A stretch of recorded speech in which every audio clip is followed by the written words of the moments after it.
environmental seminar today is going to be provided by Professor Riza Hasma from the University of Alberta and our very own Dr. Timothy Hildebrandt. Their presentation is entitled The Altruistic Authoritarian Citizen, Understanding Non-Participation in Philanthropic and Voluntaristic Activities in Contemporary China. I'll do a quick bio of Riza and a quick bio of Tim, and then they will go ahead and take it over. So Riza is professor of political science at the University of Alberta. He has previously held faculty positions in management, sociology, and political science at the University of Toronto, Melbourne, and Oxford, and has worked for think tanks, consultancies, development agencies, and NGOs in the United States, Canada, Australia, the United Kingdom, and China, who have a wide experience in a number of different contexts and continents and countries. His award-winning research looks at evolving state-society relationships in authoritarian contexts. And Tim is an associate professor in our department of social policy. He is the editor of the China Quarterly, a political scientist by training. His China-related research examines NGO development, as well as the construction and performance of citizenship in the country. So without much ado, we introduce Riza and Timothy, and we look forward to the presentation that they're going to provide to us today. Take it over. Thanks, Raquel. Thanks, everybody. Welcome. I'm just going to say a few, I'm just going to ramble with a preamble, and then pass it over to Riza, and then I'll take the baton back and then pass it back to him. Keep you on your toes. No, just thing that I wanted to say was, so what we're going to be presenting here today is not the final product. It's a work in progress, a developed work in progress, but a work in progress nonetheless. I had the privilege of presenting on a different project that I were working on with Guodong and Blake Miller last January, and we did a similar thing. It was like a work in progress. And I just wanted to say, for those who were there, incredibly useful. We gained so much from it. We have a working paper now. It's kind of nearly done, which is great. And essentially, yeah, this is just me saying, like, it's a work in progress. So we'd love to hear your thoughts. You're not getting a final word from us. But we hope that you find it as interesting as we have. Riza's going to give you a lot of context about where this came out of, and also you'll get a bit of a taste of where we're going in sort of the next stage. Riza. Thank you, Tim. Lovely to meet everyone. So as Tim says, this is a work in progress. However, there are some key takeaways that you can use if you're a policymaker or if you're thinking about it theoretically. So of course, we are going to say it's a work in progress because we still need to do some, dotting the I's and crossing the T's, but there's a lot of refined things to talk about here. So the altruistic authoritarian citizen, you can see the title even expanded from our initial sort of presentation, and that tells you our thinking has also expanded in many respects. It's really interesting because we do see China is experiencing increased socioeconomic inequalities and reported social discontent in this decade. What we see is that the state's really reimagining the desired characteristics of this model citizen, particularly in philanthropy and volunteerism. So that's really exciting for researchers who are looking at this, because the state's actually shifting the way it conceives how a citizen should and should not behave. So to incentivize this sort of greater charitable donations and charitable giving and greater philanthropy, the state's come up with this messaging of common prosperity and it's revived this idea of tertiary distribution. And the idea here is it's a sort of a philosophical argument to suggest that it's a responsibility of each Chinese citizen to financially contribute to those who are less well off. So it's really interesting to see that sort of significant shift. We also see, when we look at the World Giving Index, China's performed perhaps one of the worst countries in the world to do so. I have another paper at this trying to figure out, why does China not give when it's becoming wealthier and wealthier and wealthier? So it's in the interest of the state to try and engineer this sort of philanthropic sort of activities by telling citizens, hey, it's a good citizen does this. We also see that the state's signaling that it expects citizens to volunteer more. I'll give you some examples of this. In the 2017 speech, that Xi Jinping delivered to the National Congress. He suggested that the party state should build and institutionalize volunteering services, enhance citizens' sense of social responsibility. In the last 2 5-year plans, we see there's greater emphasis on voluntary activities. We see that they're trying to get citizens to actually participate in community services more effectively. So this is a long-winded way of saying to you, the good citizen is the one who donates, the good citizen is the one who volunteers. But why are we seeing the good citizen doing this effectively? Which is our problem. So given we're seeing this sort of signaling and disincentives and incentives to encourage the citizenry to engage in charitable giving and volunteerism, our attendant puzzle is, why aren't we seeing citizens donating or volunteering? And why do we see there are these bad citizens effectively choosing not to? So this whole study is trying to figure out, what are the bad citizens? What are their characteristics? What do they look like? How do policymakers actually, reach them? Can they reach them? Are they reaching them? Now, this is where the work in progress title comes into play, because we've been running, and I'll talk about the data in a bit for this particular paper. We've been running a data set since 2018 in 2-year intervals. So we call it the civic participation in China surveys. So we've done in 2018, 2020, 2022, and we're actually about to run it now. So the 2024 version is going to come out. So this paper is looking at that sort of data set. Tim and I maybe want to complicate our lives a bit more. We also developed a survey about the altruistic citizen. It's a completely new, different survey, which we ran this year. And we haven't tied it in fully, both surveys, and I guess methodologically there's some issues there, but we're going to present this, the civic participation stuff to you to give you some insights. But at the end of our presentation, we'll talk a bit more what we sort of found from the altruistic citizen, where we're talking about some of the psychological and sociological profile of that citizen. In other words, our main project effectively is to try and figure out, who is this bad citizen? Why don't they volunteer? Why don't they donate? And what does this mean theoretically? But what does this mean for policymaking? So effectively, that is our sort of project here. Now, I'm going to give you a few background sort of framework that informs this particular paper we're presenting. Goes without saying for those in this room, that citizenship is a construction. It's a social construction that's particular to a place and time.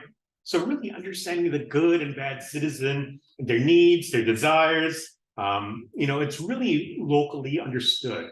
And particularly in an authoritarian environment, we're going to find different characteristics of what it means to be a good and bad citizen.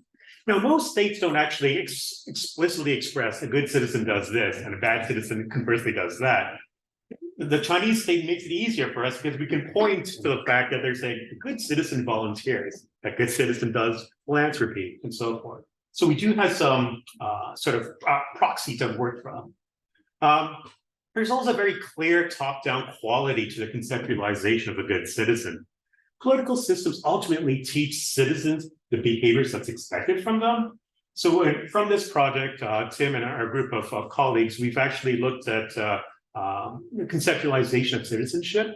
And we looked at using the data we're utilizing here to understand citizenship education in China and how it influences how people perceive what a good and bad citizen is. So we draw from that material as well, from our theoretical construction. There is some overlap between Western jurisdictions, and particularly Western liberal democratic institutions, and authoritarian ones about what it means to be a good and bad citizen. There's this idea of the dutiful citizen. I mean, if I was tap into my philosophical background, you can go from the Kantian understanding of like who's the dutiful citizen. But ultimately, there's this idea that citizens, if you're a part of a nation state, it is your duty to contribute to the nation state itself. So we draw from that as well, where we see a sort of a movement from Western jurisdictions to the authoritarian jurisdiction is in the authoritarian one. We often see that the good citizen is conceived as someone who's much more docile, someone who's much more submissive. So they're not active citizens, if we want to use the political science language. They're generally seen as non-active, relatively speaking. although we can critique that because, again, it's within the constructs of what it means to be an active citizen. Effectively, in obeying the law, the citizen is polite, is courteous, it embodies moral virtues of care. Those are what's most valued in this context. So effectively, we have a passive citizen in the Chinese context. That's all I'm suggesting there.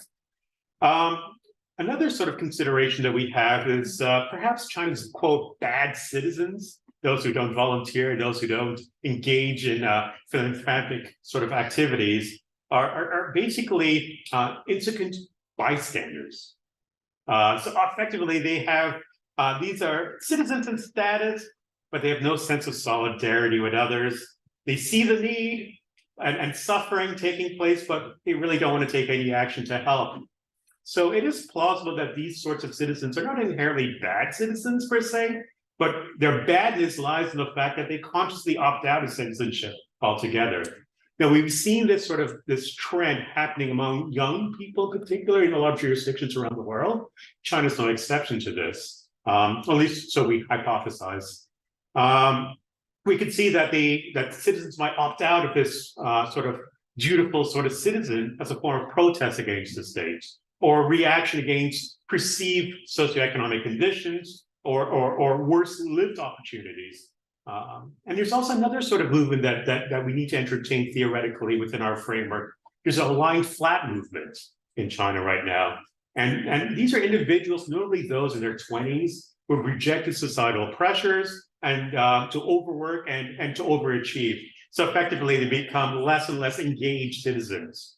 So we have all of these kinds of, shall we say, social forces in play, which we try to theoretically account for in our framework. In terms of data, as I mentioned, this is work coming from the Civic Participation in China surveys in 2018, 2020, 2022, which were conducted by Tim and I and some of our co-authors. So the CPCS is an online survey for urban residents, looking at philanthropic and volunteering behavior and perceptions of civic engagement. I'm not going to bog too much on this, but I just wanted you to know a little bit about the data. We are using stratified random sampling techniques. We surveyed 6 urban centers, so Beijing, Changsha, Kunming, Luzhou, Shanghai, and Wuhan. So these are urban areas spanning different regional spectrums, and they vary in terms of population size and GDP. And it involves a lot of multiple choice and ranking questions. So that's a sort of methodological sort of approach. If you're super fascinated by this, we have 3 papers using this data. You can get the methodology straight out of that. You can have a methodology paper coming out, and we can talk. You can learn all about our surveys in that respect there. So what's our analytical strategy? Okay, so remember, we're trying to figure out who these bad citizens are, and conversely, who these good citizens are. What are their characteristics?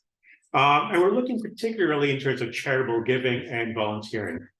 So at the one end are those who donate and volunteer. Those are the proverbial good citizens. At the other end are the quote bad citizens who neither give their time or their money.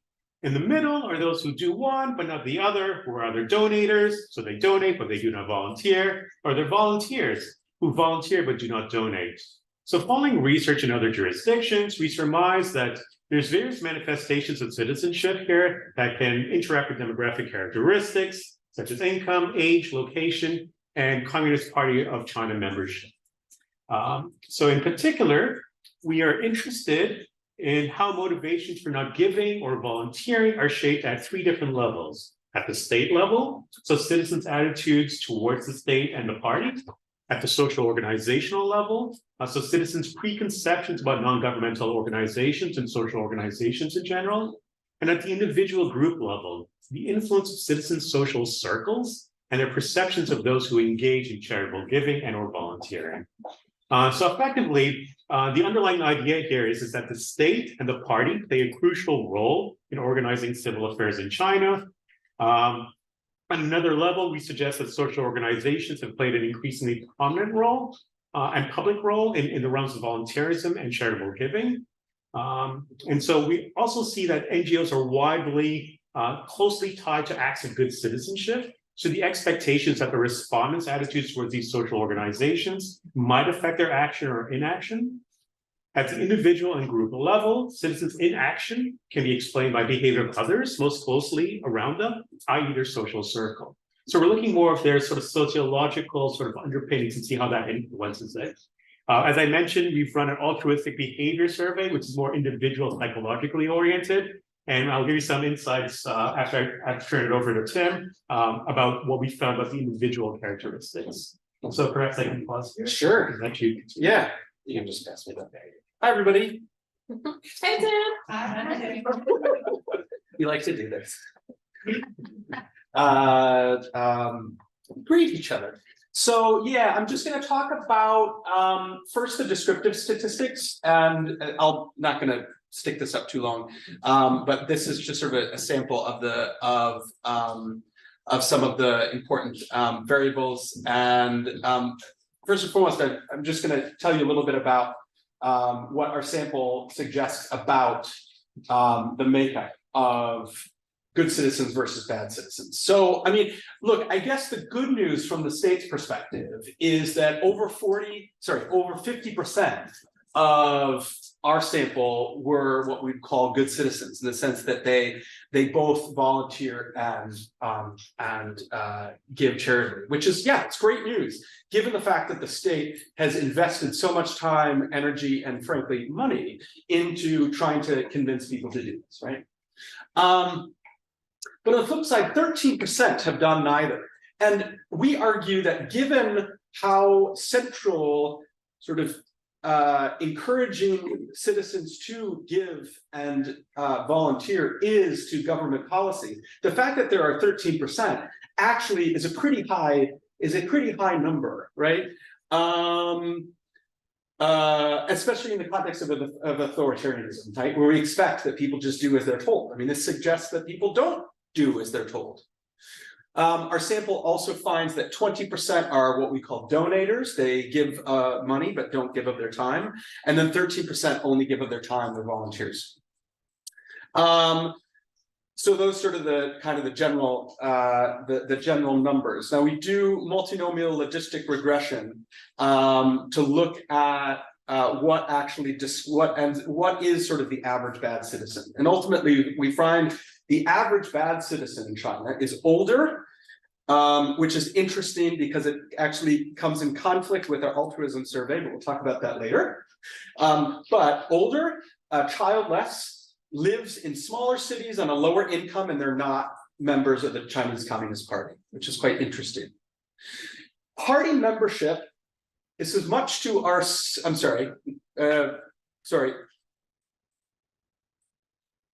yeah, not to our surprise, as we would expect.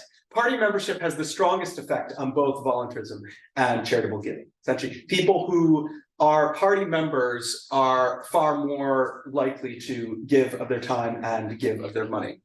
But for those who do just one, not the other, they're far more likely to volunteer than give of their money. We ask the question here, well, why is that? Why would party members be far more likely, if they're choosing one, to give of their time and not of their money? And our working argument is, it's the thing that's most visible. And party members are usually far more concerned about what other party members, the people around them, actually think and perceive of their actions, right? Being a party member, to some extent, is performative, right? Like in any context, China's not an exception. If you are a real strong party member, you perform your party identity. The same thing goes here. And if you had to choose, why not volunteer time? You're out there. If you give of just money, it's not seen. It can't be so easily seen by your community members. We also find that income has a pretty strong effect. People who have lower income are less likely to give. It's not, I don't think, very shocking to learn this, right? Probably because people on lower income have less to give. And potentially less free time to devote to volunteering. So it kind of works both ways. Of course, we know from the more general literature on volunteerism is that it's actually kind of a curvilinear relationship. So it's not as if it's a linear relationship that the super rich are volunteering their time. Guess what? They don't do that, right? There's like what I describe as a middle class bulge, right? In the middle class or the sort of working middle class, they're going to be more likely. And we also find that age is negatively related to the good citizen behavior. And that, like I said, is counter to our expectations and actually counter to the follow-up survey that we did. But how do we describe this particular finding? It might be that, I mean, we do know this to be true. Chinese elderly tend to be far more financially vulnerable, in part because of the way that the state does or actually does not take care of the elderly. Yeah. It's fine. Just a clarification question, your measure of outcome, how is the survey question worded exactly? Did you put a time limit, like have you ever volunteered in the past year, or just have you ever volunteered? Yeah, so this dependent variable is just, have you volunteered, right? We have, we have other measures in the survey, but the one that we use here is, have you volunteered? Yeah. Which is interesting, of course, because if you're talking to an old person, it means if they said no, that they've never done it, right? But that actually is not surprising because both philanthropic giving and voluntaristic activity is kind of a sort of a newer thing, okay? Those are the results there, but I'm not going to dwell on that. So I want to move now to the results on the three levels that Riza talked about, right? We're really interested in sort of the relationship between how a respondent sort of experiences, perceives the state, which is really important because it's the state who's trying to get people to do these things, the way that it perceives NGOs, because typically, both in China, but around the world, both charitable giving and voluntaristic activity has frequently been associated with non-governmental organizations. And then, of course, social circle, because there's plenty of literature that suggests that people tend to kind of mimic what is happening around them, okay? So we use logit models to test the association between these key independent variables. So donates and volunteers, right? And we have these, obviously outcomes of various kinds, right? Those who are going to be donating and volunteering, donating, not volunteering, blah, blah, blah. So here's those four. And the explanatory variables that are going to relate to those things that I mentioned, the state, NGOs, and social circle. And I'll talk about how we developed those explanatory variables. And then we are controlling for potential confounding variables like gender, age, party membership, location, which obviously we talked about earlier in the descriptive statistics. And so we report these log odd ratios here. This particular one on the right-hand side is going to reflect the questions relating to the state, perceptions of the state, and perceptions of NGOs. So the first, you can see it's a binary, it's based upon two questions. The first question relates to, do they believe that the government sufficiently helps those who are disadvantaged? And then the second is essentially, do you support the government and the party? And then you obviously have three different potential pairs, right? Here, so 0, 1, 1, 0, 1, 1.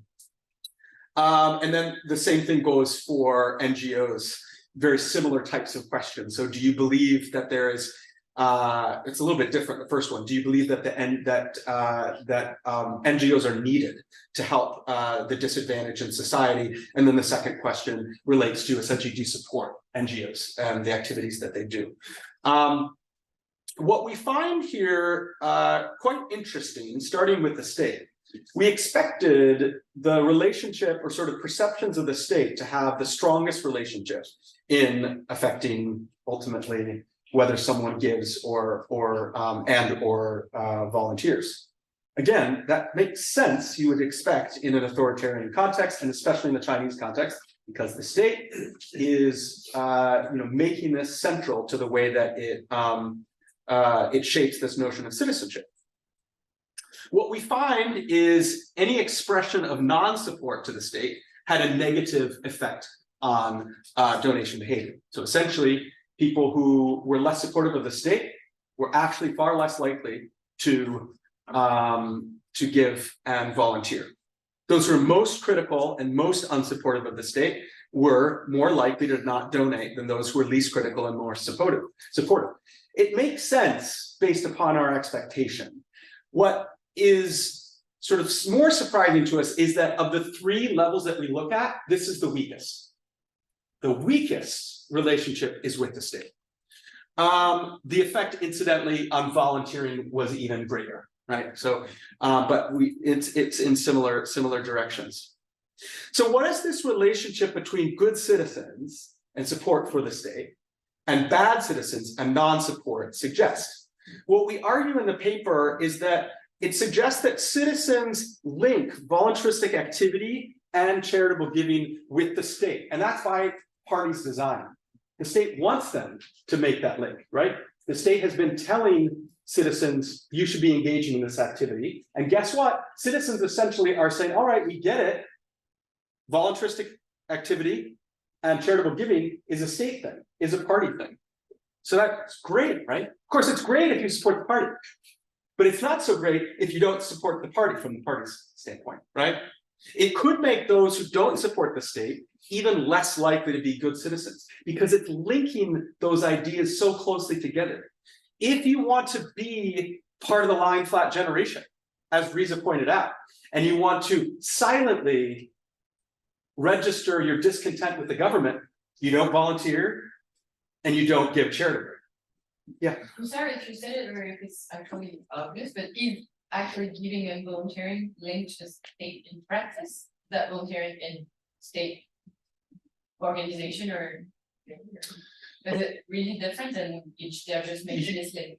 Oh, you mean in terms of like who they're giving money to? Yeah, who you actually It's a really good question. The reality is that the way that the state has begun to shape its regulatory framework for something like charitable giving, it makes it more and more difficult for people to give to actors that are outside of the realm of the state, right?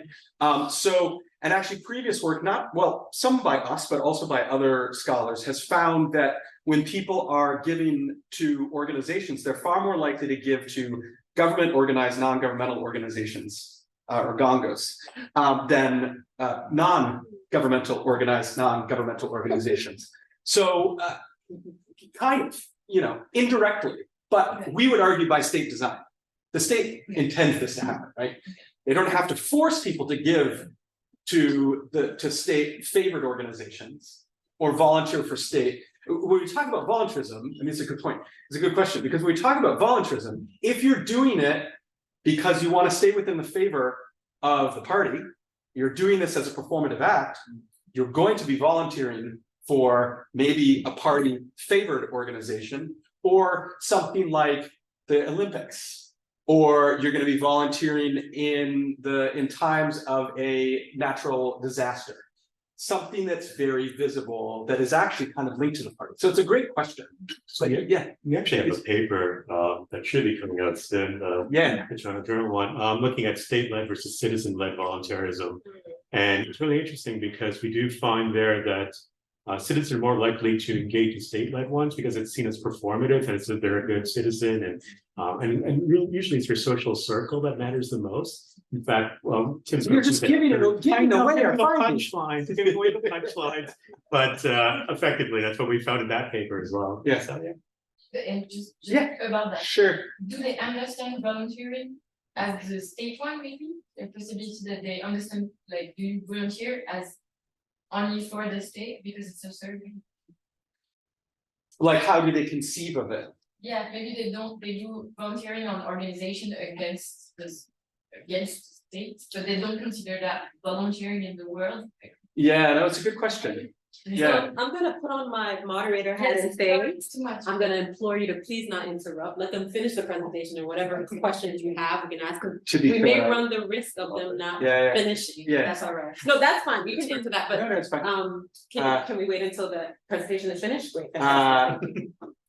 No, you can respond to that, it's just maybe after that. It's a good question. Yeah, it's a good question. We'll put that. Yeah. No, it's a great question. It's something that we thought a lot about. Yeah.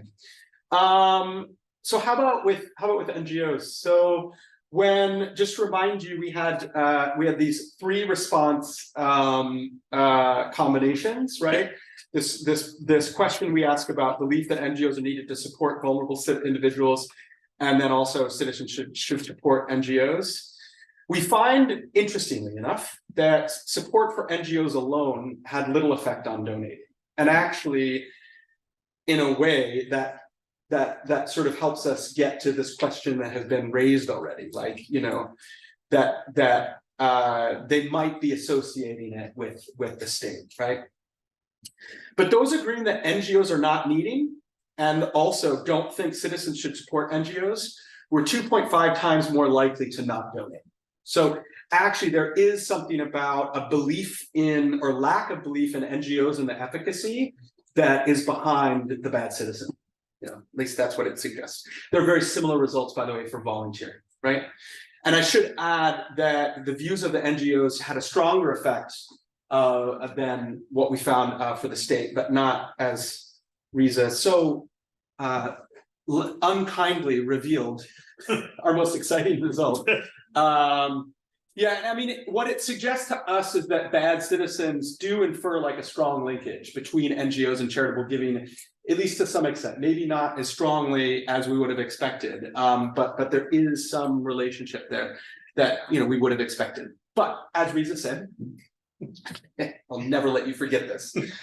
Citizen social circle has the strongest impact on their behavior. Okay, those who, and you'll see this depicted on the log odds here on the right hand side. Those who do not have friends or family engaged in these activities are significantly less likely to do so themselves. It's an odds ratio of 8.09. It's a really significant effect. So why is this effect so strong?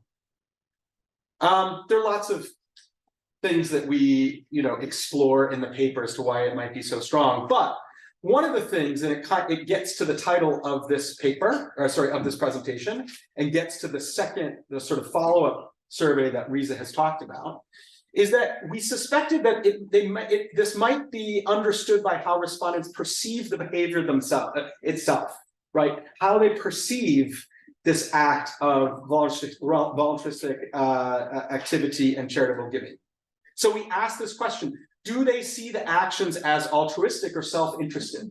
So we created a proxy measure based upon questions in the survey to try to unpack this. Not as directly as the follow-up survey. That's why we did the follow-up survey, to really dig deeper. This is really something that we realized that we had within the data to try to explore.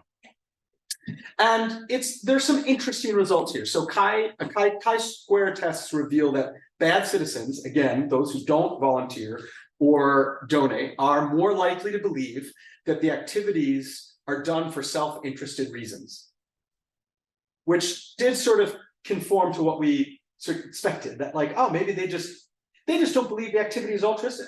They're becoming increasingly cynical about the act itself. It's important to note, though, that the difference is only significant for charitable giving, 24% versus 19%, whereas the gap is pretty small for volunteering. It's 44.68 to 43.76. Essentially, what that suggests to us is that bad citizens are more likely to believe that individuals who donate are not altruistic than good citizens. But here's what's, I think, even more interesting, which is why I put it in bold. Any student who's been in my class knows, if I put it in bold, it's really interesting. For bad and good citizens, if you look at that percentage, volunteering is seen as being a more self-interested act. The fact that 44 or 43% of people who do volunteer believe that it's a self-interested act is super interesting as far as we're concerned, right? What it suggests is a growing skepticism about the activity itself. They're doing it, but they really don't believe that it's altruistic. It's so fast, although you said it's a new activity. Yeah. You reached there 100 years after. Right. I should note here, good citizens who believe they're doing so. So just looking at good citizens, which that's not the focus of this page, but good citizens who believe they're doing so for altruistic reasons, believe that other people are also being altruistic, right? So you think that self-interest is bad? No, absolutely not. I would never say that to you, Adam. Definitely not. No, absolutely. That would be legal practice. No, it's right. No, absolutely not. No, this is a non-normative paper.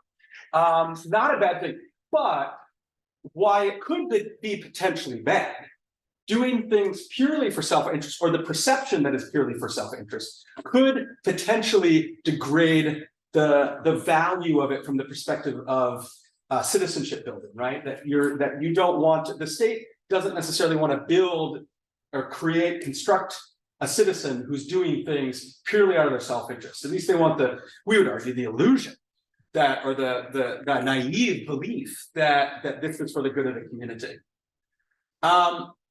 Like I already suggested, the belief about that motivation. Oh wait, I didn't suggest this. Sorry, now I'm suggesting it. Maybe I did, I don't know. It's been a long day already. The belief about this, this is what we're going to argue. So that motivation thing is super interesting. The finding is super interesting. And yet, what we actually find is that the belief about that motivation, whether it's altruistic or self-interested, is highly sensitive to one social circle. Essentially, what we find is it's that really strong effect about the people around you, what they're doing, that's actually impacting the answer to the motivation. So amongst those who see charitable donating as an altruistic act and report having no relatives or friends who donate are 11 times more likely to not donate. So really strong effect of the social circle. It's clear that as far as we're concerned, it's clear that the skepticism about motivation relates to the people who you're around, right? It's related to your social circle, your community, which is not terribly surprising, right? It suggests to us that Chinese citizens don't care much about what strangers think. And actually, there's a literature that supports that they care far more about the people around them and what the people around them think. It's interesting because I think we look at this and be like, yeah, no shit. But, and I don't know what the literature is saying about other contexts, but you look at social media, people absolutely care about what strangers think about them, right? They absolutely do, right? How many likes do I get? I don't know. We don't do that research, but it does occur to me that there is something about people caring about strangers in other contexts that doesn't seem to be going on here. So what are they? Oh, that's you. Or is it me? This next one, implications? Yes, that's you. All right. So Tim's off the hook for a while. What does this all mean? That's what I'm going to talk about. So theoretically, of course, we're delving greater and greater into what the bad citizens' characteristics are. But as I mentioned beforehand, there's some key policy issues here. And the first one, the first sort of top line argument to make is this. A key factor to explain the bad citizens, not that they're bad per se, rather they're not necessarily altruistic citizens. They're not altruistic individuals. It is plausible that we're seeing the development of a more skeptical citizen towards state behavior. Now, we use the word skeptical as a side note because there's literature on the critical citizen, and we didn't want to delve deeper into that because it's usually looking at Western democracies. So we're looking at a very skeptical sort of citizen who are not necessarily altruistic, who've woken up to the idea that maybe the state's messaging may not actually attune to what their realities are. But from a policy standpoint, of course, there's some major issues if I'm the state. First, if the state wants to actually influence bad citizens, appealing to moralistic or altruistic appeals is not going to be very effective for this cohort. So what we see here is having these grandiose kind of slogans that a good citizen does this, or having these sorts of mass appeals for volunteerism or philanthropy. It's not going to directly shape or shift the behavior of these bad citizens. So again, moralistic and altruistic appeals do not appeal to them very much. What does appeal to them is influencing their immediate social networks. It's much more effective in changing their behavior than larger propagandistic sort of campaigns that the party really utilizes. Now, we don't really delve too much into this into the paper, but China's social media can be used to a great effect to influence how people perceive the good and bad citizen. So there are tools at the state's disposal to shift this. State's not doing that at this stage. This is not to say this is the recipe for the state to do that. Actually, we are giving the recipe for the state to do that. But it says the campaign that the state's utilizing to address what a good citizen should be. It's not meeting those bad citizens at all. What they should do is actually use social media to influence their social circles to actually influence it. That would be much more targeted and much more influential. So I think that's a sort of the bigger sort of picture for looking within the Chinese context. Now, this is where it becomes a bit more complex. It becomes complex because, as Tim mentioned, we had this idea of this altruistic citizen, and we sort of developed a proxy using our existing database, which was over 3 waves, and there's going to be a 4th wave now.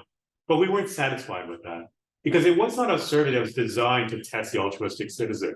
So we figured, let's just do that. Let's just actually create a survey that looks at the socio-psychological profile of the altruistic individual. So we ran the Chinese altruistic behavior survey.